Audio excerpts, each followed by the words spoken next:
Welcome. You are at the CCC. Where there are no outside issues. My name is Anthony. I'm an addict and an alcoholic, another bozo on the bus, and I care about you. And I'm LouiLou. My pronouns are he and him, and I'm recovering for crystal meth and alcohol, and I'm always in search of balance. And each week we strive to foster a brave space where we can engage in conversations centered around topics of recovery. And our intention is to hold and inspire better spaces for more people in recovery by tackling issues sometimes used to separate us. I almost missed my clue. Yes, but before we do that, please subscribe, share, like, and comment subscribe. on Why are you commenting over me? The music is loud enough. Come on. Because I want you to see. I want you to see. Like, share, and subscribe. Well, like, share, and subscribe. I don't know why. I think it's because when I listen to YouTubers, that's how they say it. Like, share, and subscribe. Is that what they say? Share and subscribe. Yeah. I don't know, but now the disclosure. And now the disclaimer: the thoughts and opinions expressed on at the CCC, including Lewis's,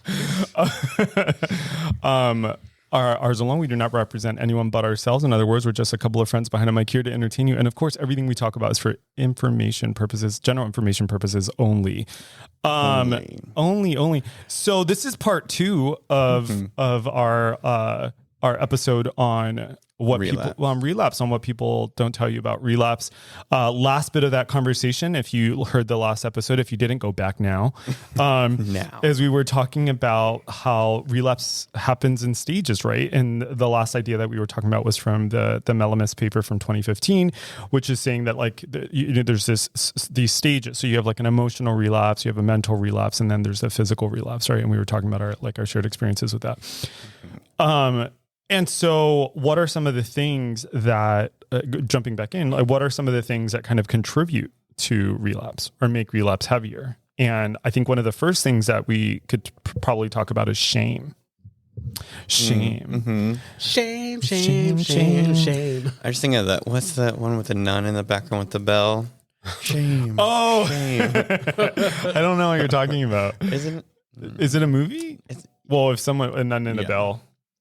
But it's a meme. Yeah, it is. Is it a meme? 100%. I'm gonna. So to a throwback to Brene Brown. But one of the things that I appreciate that Brene Brown says is that she says that shame leads to secrecy, isolation, and deeper use. Mm-hmm. Right.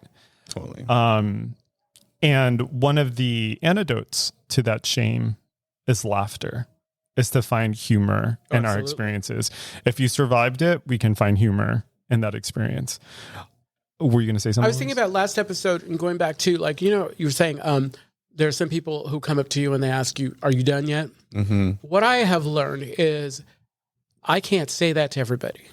There are some people that I have that relationship with that I can say it, and I think that's important to know when you can, because if I want to help you get through this and understand, then I need to be thoughtful. Mm-hmm. And so it's like there's some people that, I don't have any problem. Like I would probably say that to you because I love you and you know that I have your best, or hope you do.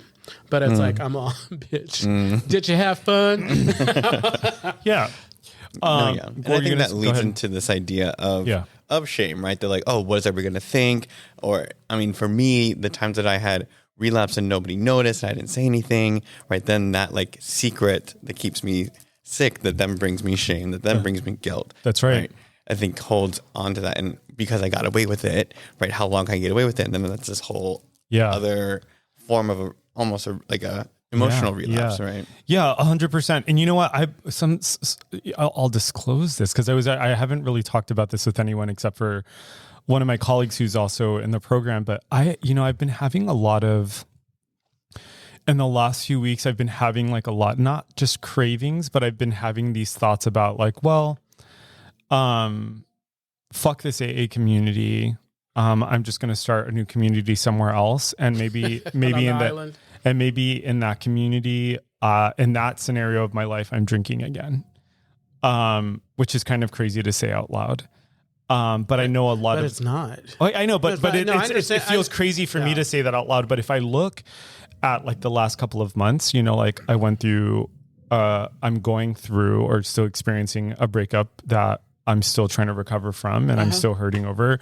I'm in this very demanding role right now. Yeah. My finances have been really tight. Right. So there are all of these different things. I'm having like body image issues because like I gained weight and now I'm trying to lose weight. And so there's all of this stuff going on. And please don't lose that butt. Yeah. But so the point is that like, so there are all these things and my program around me has like kind of faded a little bit. So can I tell you, it is so important that you said what you said about like the island and drinking and all that, because I believe that we all have those thoughts. 100%. Like I don't care how much time, it's like it's always there. And I think the shame, what creates the shame and whatever is that we don't share it with each other. We need to talk about it. We need to talk about it because like for some reason it's a taboo to talk about. But hello, we're alcoholics, addicts. Yeah. That would be shocking or surprising if we didn't have those thoughts every now and then. I would be cured. Yeah. Well, and that reminds me of just like this idea of emotional sobriety, right? And how often like that a relapse in my emotional sobriety then further down the line results in me picking up. That's that's a really good point. Absolutely. Yeah, that's a really good point. You're so smart. Yeah. Oh my God. It's like that's a really, really good point. I think it's the other part of this is that when we are having this kind of like strong shame or guilt kind of reaction to relapse, it's also robbing us of the opportunity to see relapse as information gathering. Right. It's like the first thing I want to say is that whenever I see someone who relapses and comes back, I always have this profound gratitude that they didn't die, because that's like a real outcome. Oh, absolutely. We see it all the time. If you've been in the rooms long enough, just in the last couple of years, we've lost a couple of friends. Right. Yeah. And so when I see someone come back from a relapse, like the thing that I wish they knew that I was feeling was like this gratitude and love that they're alive, despite how mangled they might feel. And so I forgot where I was going with all of that. I think I just wanted to make sure I like spent some time talking about like, you can die and then you come back. You die and then you come back. No. I mean, like, so I remember what I was going to say. Easter is about. I remember what I was going to say, which is that it's a missed opportunity, right? Like a relapse can teach us where we are most vulnerable. Yeah. Right. Like all of my relapses were around guys. That's it. No, they were all around like relationships or dating or hooking up, self-image, so low self-esteem, right? Like all of my relapses are around that. But I feel like in the beginning, like if you're a chronic relapser, sometimes you know how they start to kind of the amount of space in between they can starts, they can. Yeah. And I've heard people come back and acknowledge just what you're saying, that oh wow, it's like I realized what I wasn't doing, what I wasn't willing to do, and then I made whatever changes, and so exactly. And I think part of what would be helpful for people who relapse is that if in the 12-step culture, at least in the one that all of us are most familiar with, if there were conversations that were had from that place, one of like curiosity, well, what was going on? Like what happened? As opposed to, are you done yet? Right? Like, I just don't see how that's helpful. But you know what? I'm going to say this. Even that conversation, you got to find the right time to have it, because I can't have it with someone who is a trainer who's just 5 days in. Right. Like, first off, go get some sleep.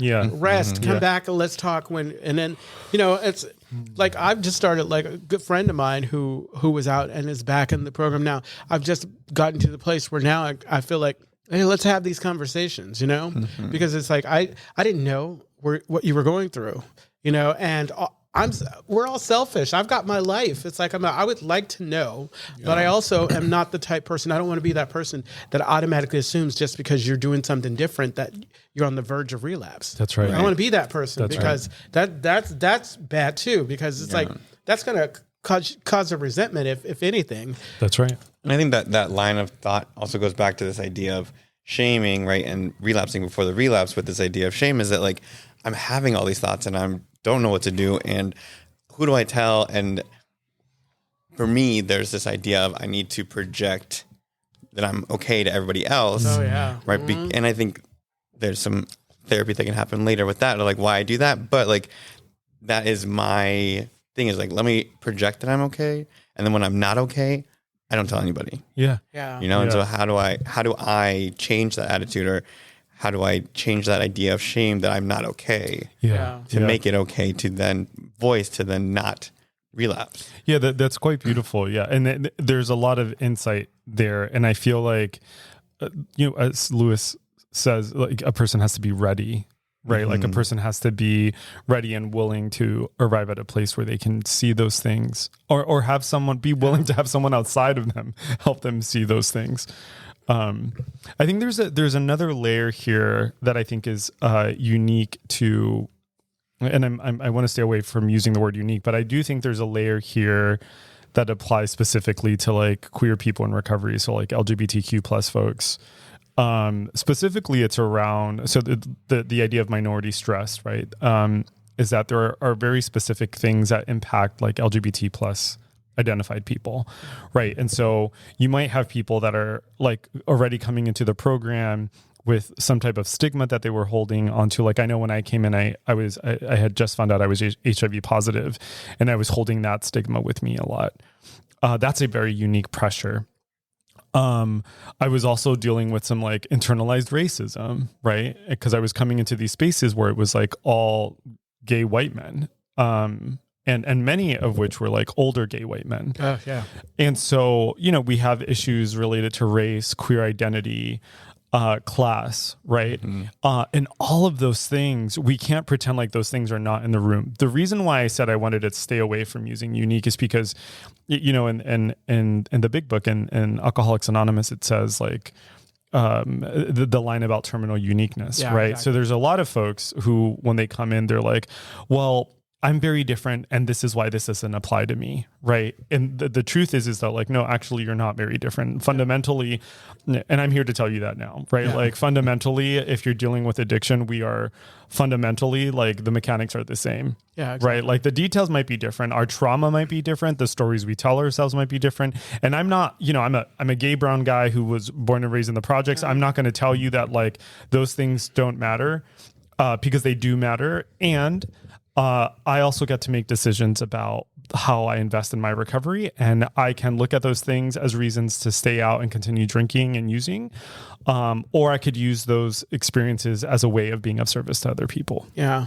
I think for me, the only way I feel I can help, like when I share in meetings, I usually try to share, like I love shares when folks are talking about, okay, I don't like this, I'm not feeling comfortable. I'm going through something or whatever. And I usually try to be as honest as I can with. And then also, when I am talking to someone who is going through a relapse or whatever, it's like, the best advice that I got is, okay, don't make it about you. Number one, don't make their thing about you, and be there for them.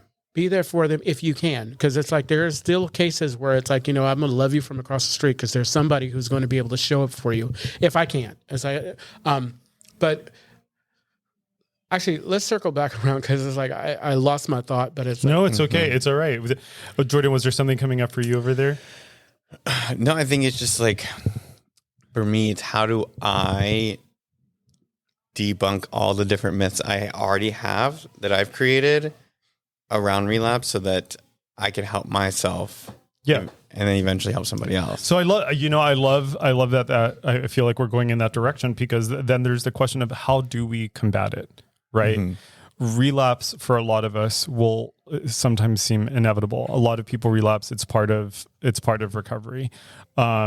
I don't care what someone says to you in a meeting where they say, because I've heard this said from the floor before, it's like, relapse is not part of recovery. Well, you know what? Sometimes it is. I like when it's worded, relapse doesn't have to be a part of recovery. It doesn't. But relapse, it doesn't have to be, but it is. It can be. And then, and we're encouraged to come back and to dive right back in, to pick up where, That's right. Yeah, exactly. And so, one reframe that we can have about it was, it was a mistake. And by mistake, I mean a mistake in that it was behavior, for example, that wasn't aligning with my values. That's the way I would define a mistake. Because if you're coming back and you're thinking to yourself, I didn't really want to do that, or I wanted this other thing more, right? That's something to think about. But the takeaway is that regardless of what you're calling it, it doesn't have to be a catastrophe. No, not at all. It doesn't have to. Even, I even going as far as to say, like, maybe there was a lot of destruction, right? Vehicular manslaughter, or I don't know, you like burned down a building, right? Like that may seem on the surface pretty catastrophic. And one of the things that I like about the program is that, and the experiences that we've had while we were drinking and using become the ways that we can be of service to other people. Yeah. So nothing is lost. I love that idea. It's like you still have work to do. It's like I'm all and again, I think it goes back to, if we are friends like that, that's fine. Because the times when I've sashayed up to somebody who I don't get along with that well, that has not been, it can't be good, because if I don't like you, nothing that comes out of your mouth is going to be of any value to me. Right. Right. And the other thing, and I don't mean to be like flippant around things like vehicular manslaughter. But what I'm saying, well, the reason why I bring up that example is because I've heard this both professionally and personally.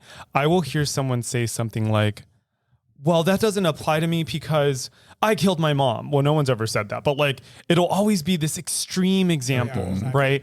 It'll be, well, like, especially if you're doing like character defects in step 4, and sometimes sexual abuse comes up in that, and someone will say, well, I don't have to see my part in that sexual abuse, right? And I think those are kind of clever ways that addiction tries to keep us in this mentality that is actually self-destructive. And what I'm trying to suggest here is that when there are these situations or experiences that are life-changing, right, that doesn't mean that your life has to end. Yeah. Right. It doesn't mean that you're this person who will forever be a quote unquote fuck up. It doesn't mean any of those things. Yeah, exactly. Addiction is first and foremost an illness. And that's how we look at it. And that's how we treat it. And I guess I cautioned myself in saying that, like, I don't want to also, like, I want to view my relapses as just mistakes, but I don't want to minimize it to the fact to so little that, like, I don't learn from it. That can be tough. Like it, in my opinion, there are some individuals who like, I just had a slip or whatever.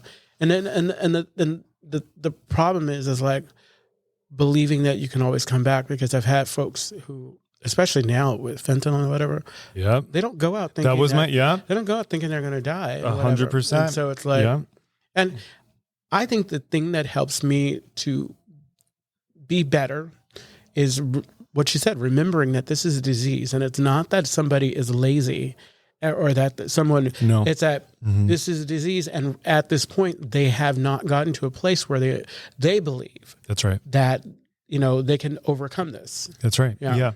And in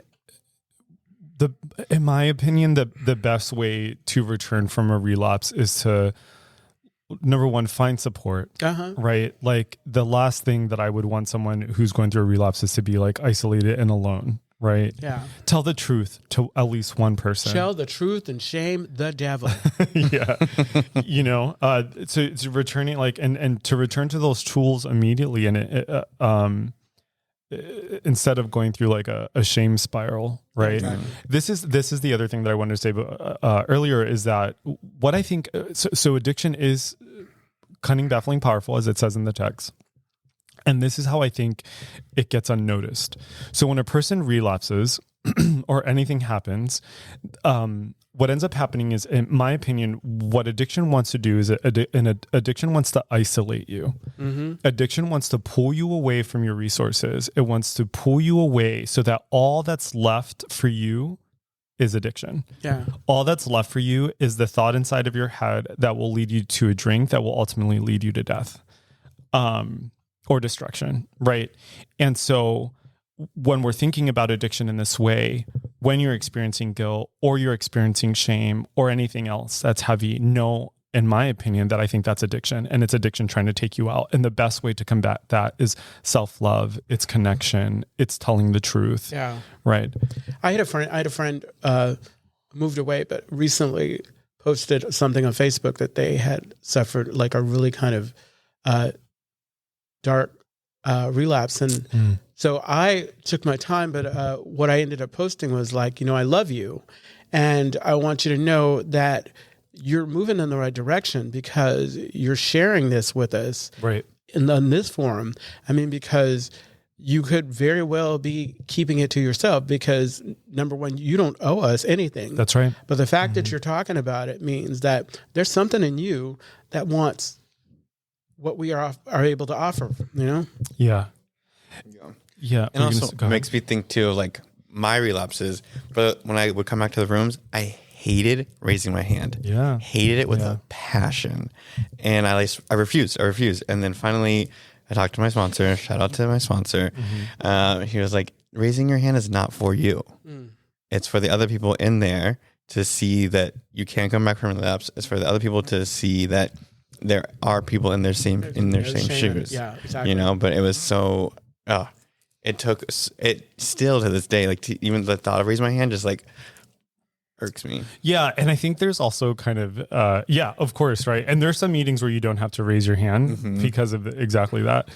I also think there's like these like red flags that are kind of really subtle, right? For example, like if you find yourself Googling shit, like, if there's orange juice in my vodka, is it really drinking? Or like, you know what I mean? If it's is it really drinking if it's a mimosa or something like that? Or well, if you drink a gallon of mimosa, or if like you find yourself like just listening to Lana Del Rey by yourself in your room, right? There are these little things that happen where you're like, they're kind of like these little red flags. For me, my red flags are, or my telltale signs are, my apartment's a mess. My dishes aren't washed. I'm overspending. I'm compromising my time, right? So like I'm using time that I would normally spend on myself or recovery on other things. I'm finding myself saying I'm too busy. Whenever I lean into those, like in that territory, that's when like there's stuff going on. Yeah. And I've learned that through my relapses.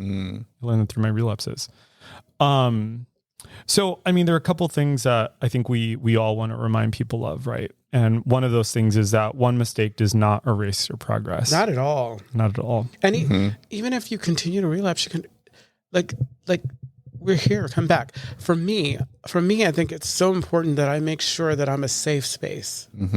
That I'm a safe space for, because it's like, you get it when you get it. That's right. Yeah. No, agreed. Yeah. And I think the other thing here is that recovery, we say progress, not perfection, but I think recovery is resilience, not perfection. Absolutely. Right. And that resilience it's in the day-to-day, it's in the adjusting to the day-to-day. It's the weathering of storms. It's like, that is recovery. And I think that's one of the things that makes recovery so special, is that people who are sober and working a program, they're showing up to those life experiences like wide awake with all their feelings. Yeah, absolutely. And it's not easy all the time, but it's like, it's such a gift to know that I can walk through the same things and not feel like I need a crutch or something to kind of, I have a different crutch. I have the fellowship. I have the connection that I so longed for, and I have a higher power. Yeah. Yeah. Speaking of that, it's so interesting because, and I'm telling on myself here because like I've removed myself from like queer recovery spaces, after my breakup because they didn't, and today still don't feel safe for me, for a bunch of different reasons. I won't go into them, but like they haven't felt safe to me. And what's really interesting to me about that is that it feels a little bit like an emotional relapse. And the reason why I say that is because I'm noticing that there's like some rigidity around the way that I'm feeling. And I think the way I'm like working my recovery around that is by acknowledging like, yeah, I know that I'm having this feeling right now. And like the goal for me is to kind of like to return or reintegrate myself and not to find excuses not to be involved in 12-step in general. Yeah. Which, yeah, it's just something I'm saying out loud. Yeah, no, and I think that's part of the work, right? And for me, like debunking these myths of relapses, right, is to say what I'm thinking and being honest, being open to somebody. It doesn't have to be a whole room of people. Exactly. Just to one person saying, these are the craziest thoughts I'm having. And if I don't say it out loud, then I know that this could potentially lead to use. Yeah. I mean, yeah, absolutely. And I think I'm trying to think of like the things that I've learned here recently, which is, you know, I hear a lot of people say like, well, you shouldn't shit where you eat, or you shouldn't dip your pen in the company ink, as Louis likes to say. I would say that it's like dip your pen in the company ink. And it's so crazy because I never thought that would apply to me in the way that it's doing right now, where I'm feeling intensely like, oh, this is why we say this, you know? Yeah. But I feel like I know where you're going with it. I feel like it's not that cut and dry, you know? Well, yeah, I mean, I like what our mutual friend Michael says about it, which is, he said, and that's like another learning opportunity. It's like, how do you navigate those spaces? Yeah, exactly. Right. Like, because it could happen anywhere, you know, you could be at work and dislike a coworker. But I think that the last thought too, that I wanted to land on here is that relapse or not, you know, everyone listening, like, you know, you're worthy of love. Absolutely. You're worthy of belonging. Recovery, no matter what, right? Like, you can have, you're deserving of having peace of mind and feeling connected, and shame and guilt and all of those things stand in the way of that, and they don't need to. Yeah. And sometimes I don't need to stand in the way of myself either. That's right. Right. That's right. It sounds like are we landing the plane? The Castro Country Club, according to Anthony, is a safe and sober community center for all people and a refuge for the LGBTQ recovery community. What was that about? Well, because it sounds like we're like, it sounds like we're landing the plane because you got your last word in. It's like, no, well, you guys, there was this, okay, first off, we're a podcast. I'm kidding. We're a podcast and there's this lull, and I was like, okay, I guess we're landing the plane. There was a lull. We provide programs and services that help change lives by supporting personal growth. Our vision is to reduce the suffering of addiction by connecting people to community, opportunity, and support. You can find more information, including all the ways to contact us, at www.castrocountryclub.org/podcast. And tune in you don't have to tune in. Just wherever you get podcasts. Catch new episodes. Listen to every us Monday. Wherever you listen to podcasts. Yes, exactly. Just keep coming back. Bye. Keep on coming back.